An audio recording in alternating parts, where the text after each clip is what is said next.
We need to talk about the biggest lie we've all been sold about personal change. It sounds like this: if I just decide to be a new person, my actions will follow. We've all seen this movie. Maybe you've even starred in it. The grand declaration, the ceremonial purge of the pantry, the brand new identity worn like a costume. And we all know how it ends. Why? Why does the costume never stick? Because we have the entire formula for change completely backward. Your actions don't follow your identity. Your identity is a lagging indicator of your actions.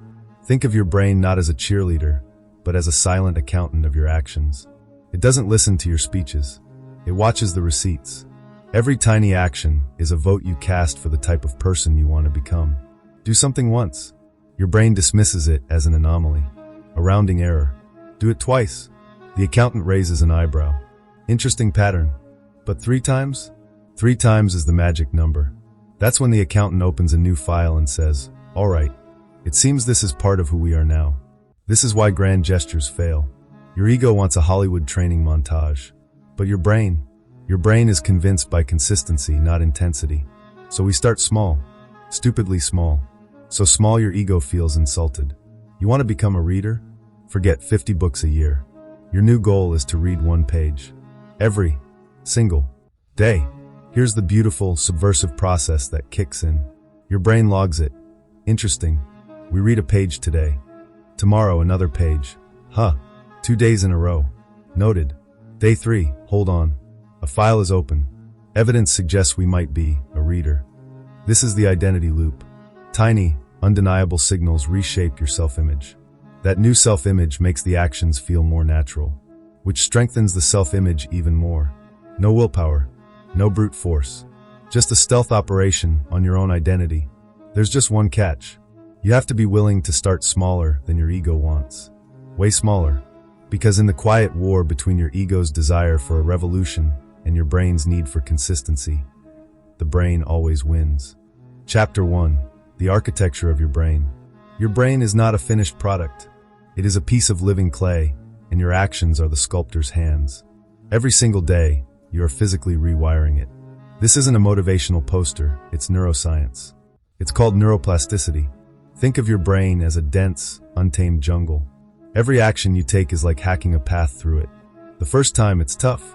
You need a machete. But walk that same path again tomorrow, and it's a little easier. Do it every day for a month. You've created a trail. Every day for a year, you've paved a neural superhighway.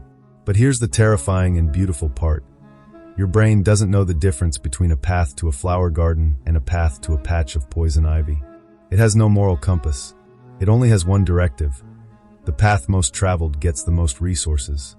It just reinforces what you already do. This is why those habits you hate feel so automatic. They're just well-paved roads. So how do we change? Let's run a live experiment.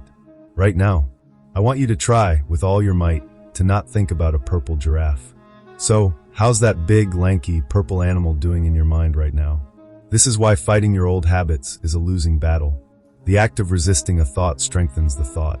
You don't break old habits. You make them obsolete.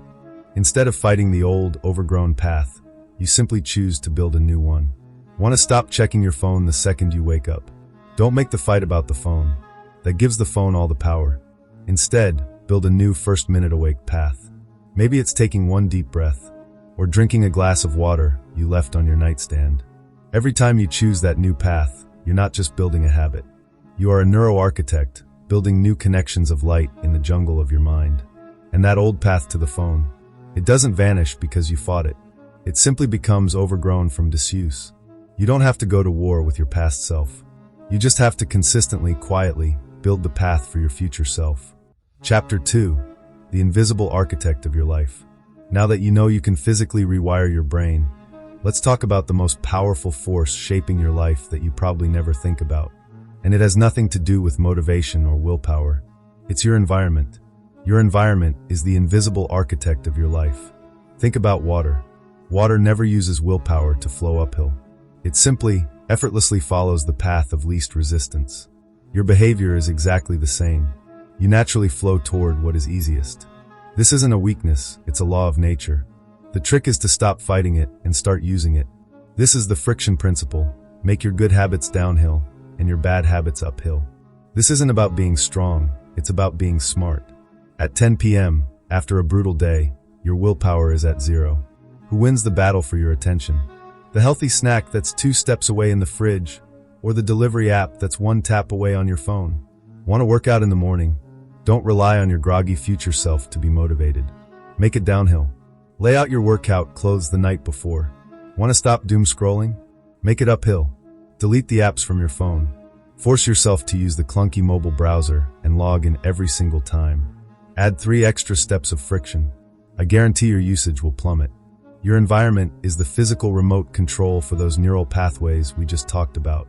Researchers found that people with a visible fruit bowl on their counter ate 70% more fruit than those who didn't. No motivational speeches. No struggle. Just smart design. When I put a water bottle on my desk, my hydration doubled without a single conscious thought. Once you see this, you see it everywhere. You can install success triggers all over your life. A book on your coffee table instead of the remote.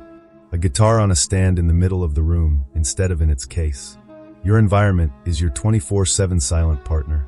It works for you even when you're tired, stressed, or feeling completely unmotivated.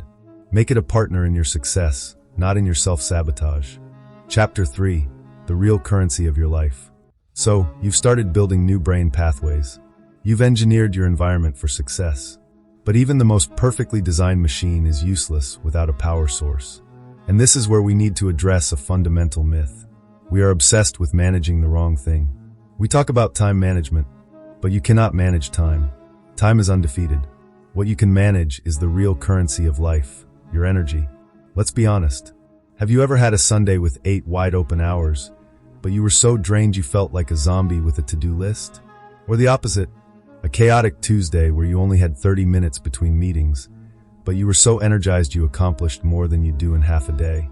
We all have. Your energy is your capacity for change. It's the fuel for learning, for creating, for building those new neural paths.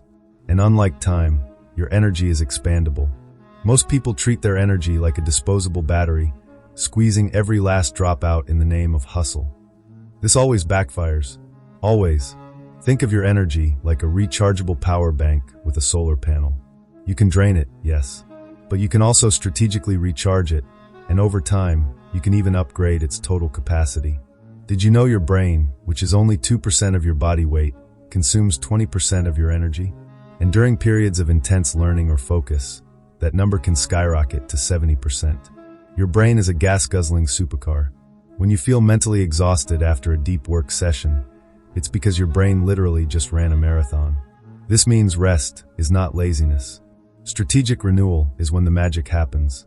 While you rest, your brain is running the most sophisticated software update imaginable, consolidating memories, clearing out metabolic waste, and reinforcing those new pathways you're trying to build.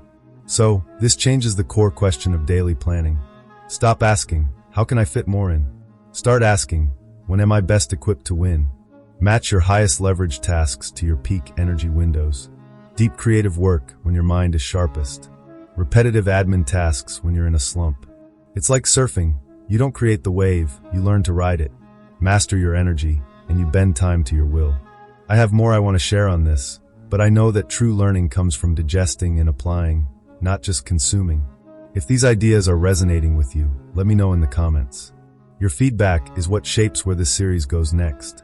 I'd also love to hear, what's one stupidly small action you're going to start to build a new identity?